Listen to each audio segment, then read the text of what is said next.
மொத்த தேசிய மகிழ்ச்சி என்ற தத்துவத்தை எந்த நாட்டு அரசு உருவாக்கியது?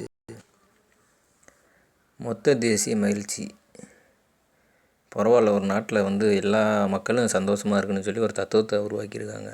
அது எந்த நாடுனா, ஒன்று திபெத்தா இருக்கும், இல்லை சீனா, நார்வே, பூட்டான். இந்த நார்வேலாம் மகிழ்ச்சி, மக்கள் வாழும் மகிழ்ச்சி, அது சம்மந்தப்பட்ட விஷயங்களில் நார்வே அப்புறம் நார்வே, ஃபின்லாண்டு இந்த மாதிரி நாடுகள்லாம் கொஞ்சம் அடிக்கடி பேசப்படும். ஆனால் அந்த மொத்த தேசிய மகிழ்ச்சி என்ற தத்துவம் இது எந்த நாட்டை சேர்ந்தது? ஆன்சர் தெரிஞ்சால் கமெண்ட் பாக்ஸில் கொடுங்க. ஆன்சரை நீங்கள் டைரெக்டாக பார்க்கணும் அப்படின்னா 9th சோசியல் சயின்ஸ் புக்கில் 287 பக்கம் இருக்குது.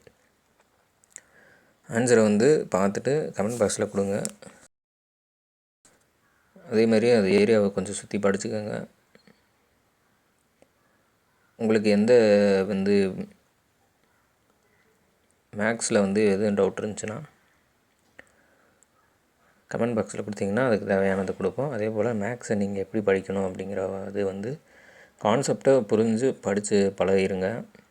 ஏன்னா இன்னும் வருங்காலங்களில் கொஸ்டின்லாம் ஷார்ட்கட்டில் எந்த அளவுக்கு சாத்தியம்னு தெரியல. கான்செப்டை கொஞ்சம் புரிஞ்சு படிச்சுக்கோங்க. மேக்ஸு, தமிழ், பாலிட்டி, ஜிகே இந்த அதை கொஞ்சம் நல்லா படிச்சிட்டிங்கனாலே உங்களுக்கு நல்ல மார்க் கிடச்சிரும். Thank you friends.